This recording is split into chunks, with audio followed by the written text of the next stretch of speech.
నమస్తే అండి, బ్రేక్ఫాస్ట్ న్యూస్కి స్వాగతం. నమస్తే అమ్మా. రెడ్ బుక్ ఏది, ఎక్కడ దాచారా, ఎక్కడ పెట్టారు, ఇలా రకరకాలుగా ఈ 7 వారాల్లో మనం విన్నాం. కానీ అసలు రెడ్ బుక్ రాసిన ఆయనేమో ప్రజా దర్బార్ అంటూ సమస్యల పరిష్కారం స్పాట్లో అవ్వాలి లేదా డైలీ ఇంత టైం పెట్టుకుని చేస్తున్నారు. అండ్ గవర్నమెంట్ కూడా చాలా సిస్టమేటిక్గా హామీలు నెరవేర్చడం, నిగ్గు తేల్చడం అనే ఒక 2 పద్ధతుల్లో వెళ్తాం. అంటే ట్రాన్స్పరెన్సీ, జవాబుదారీతనం అనే ఒక మోటోతో ప్రభుత్వం లక్ష్యంగా వెళ్తోంది. మొత్తానికైతే సమాధానాలు దొరుకుతున్నాయి, చెక్ పడుతున్నాయి, చర్యలు స్టార్ట్ అయ్యాయి. మీరు ఎలా చూస్తారు? అందరికీ నమస్కారం. ప్యానల్ మిత్రులకు, మీకు, వీక్షకులకు. ఇప్పుడు ఇష్యూ ఏంటంటే ఇక్కడ భయం ఎందుకు వస్తుందో అర్థం కావట్లేదు. తప్పు చేసినాళ్లే భయపడాలి, కానీ తప్పు చేయనాళ్ళు భయపడాల్సిన పని లేదు. రాజ్యాంగానికే భయపడినాళ్ళు రెడ్ బుక్ భయపడటం ఏంటి? వీళ్ళు వైఎస్ఆర్ కాంగ్రెస్ పార్టీ ఇప్పుడు మనం ఏంటి, రాజ్యాంగాన్ని రెడ్ బుక్ని వేరుగా చూడకూడదు. ఆ రోజు లోకేష్ బాబు యువగళం పాదయాత్రలో నడుస్తున్నప్పుడు వీళ్ళు అడ్డంకులు పెట్టినప్పుడు ఒక చేత్తో రాజ్యాంగం పట్టుకున్నాడు, ఒక చేత్తో రెడ్ బుక్ పట్టుకున్నాడు. రాజ్యాంగంలో రాసిన ఆర్టికల్స్ అక్కడ ఆపిన డిఎస్పీకి, సిఐకి వాళ్ళందరికీ చదివి వినిపించాడు. ఇది నా హక్కు, అసెంబ్లీ అయ్యే హక్కు నాకు అంబేద్కర్ ఇచ్చాడు, మీరెవరు నన్ను ఆపటానికి అని ఆయన క్వశ్చన్ చేశాడు. అప్పుడు తీశాడు దీన్ని, ఏది పాశుపతాస్త్రం, రెడ్ బుక్ అనమాట. అంటే ఈ రాజ్యాంగం, రెడ్ బుక్ రెండిటికి కూడా ఆత్మ ఒకటే, పీఠిక ఒకటే, ప్రియాంబుల్ ఒకటే అనమాట.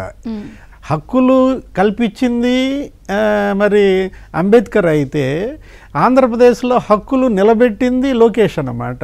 ఇప్పుడు వాక్ స్వాతంత్రం కావచ్చు, ఈ సమావేశం అయ్యే హక్కు కావచ్చు, మనకి మన భూములు మనం కాపాడుకునే హక్కు అందులో ఉన్నదే ఇందులో కూడా. వీళ్ళేంటి అసలు రెడ్ బుక్ కొత్తగా ఓపెన్ అయ్యేదేంటమ్మా? Red book already opened. ఇప్పుడు రెడ్ బుక్ 3 నెలల నాడే ఓపెన్ అయిపోయిందన్నమాట. ఏ రోజు అయితే ఎలక్షన్ కమిషన్ 3 కలెక్టర్లని, ఒక 7 ఐపీఎస్లని విధుల నుంచి తప్పించిందో ఆ రోజే రెడ్ బుక్ ఓపెన్ అయిందనమాట. రెడ్ బుక్ ఓపెన్ చేసింది ఎన్నికల సంఘం, కేంద్ర ఎన్నికల సంఘమే ఓపెన్ చేసింది. ఇప్పుడు డీజీపీ కసిరెడ్డి రాజేంద్రనాథ్ రెడ్డి, అమ్మిరెడ్డి, అప్పిరెడ్డి, లేకపోతే రఘువీరారెడ్డి, రఘుశంకర్ రెడ్డి, వీళ్ళందరినీ కూడా, తిరుమలేశ్వర రెడ్డి, చాలామంది ఉన్నారు, పరమేశ్వర్ రెడ్డి, వీళ్ళందరినీ కూడా పక్కన పెట్టడమే అది రెడ్ బుక్ అన్నమాట. ఇప్పుడు కొత్తగా నిన్నేదో ఓపెన్ అయిందని చెప్పి ఒక 96 మంది డిఎస్పీలు, అంటే ఇవి పేజీలు అనమాట, ఒక్కొక్క పేజీ బదిలీ చేశారు. అందులో 57 మందినో ఏమో అసలు వాళ్ళకి పోస్టింగ్లు ఇవ్వలేదంటారు, 24 మంది ఐపీఎస్లకి ఇప్పటికీ పోస్టింగ్లు ఇవ్వలేదంటారు. వాళ్ళ బాధ వీళ్ళ బాధగా ఉందన్నమాట. ఇప్పుడు పోస్టింగ్లు ఎవరికి ఇవ్వాలి, ఎవరికి ఇవ్వకూడదు అనేది నిర్ణయించేది ప్రభుత్వం. వీళ్ళెవరు? ఇప్పుడు ఇవాళ జగన్మోహన్ రెడ్డి ఎందుకు ఇంత కంగారు పడుతున్నాడు, ఎందుకు ఇంత భయపడుతున్నాడు? ఇవాళ వెళ్ళిపోతున్నాడంట, ఏది బెంగళూరు వెళ్ళిపోతున్నాడంట సాయంత్రం. మళ్ళా కాలుగాలిన పిల్లిలాగా ఎందుకు ఆయన అలా తిరుగుతున్నాడు? ఒక బొంగరం తిరిగినట్టు గిర్రుగిరం తిరుగుతున్నాడు అనమాట. ఎక్కడా పట్టుమని 10 రోజులు ఒక చోట ఉండట్లేదు. తాడేపల్లిలో మనం చూసాము, నిలబడలేకపోతున్నాడు. ఇప్పుడు 4-5 సార్లు రావటం పోవటం. పులివెందుల్లో 3 రోజులు ముళ్ళ మీద ఉన్నట్టుగా ఉన్నాడు.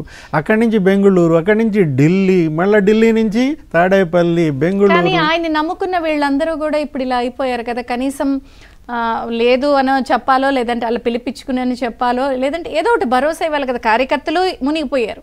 ఈయన నమ్ముకున్న అధికారులు ఈరోజు సస్పెన్షన్లు, లేకపోతే బదిలీలు లేదా విచారణలకు ఎదుర్కొంటున్నారు. ఆయన మాత్రం అటు ఇటు తిరుగుతున్నారు.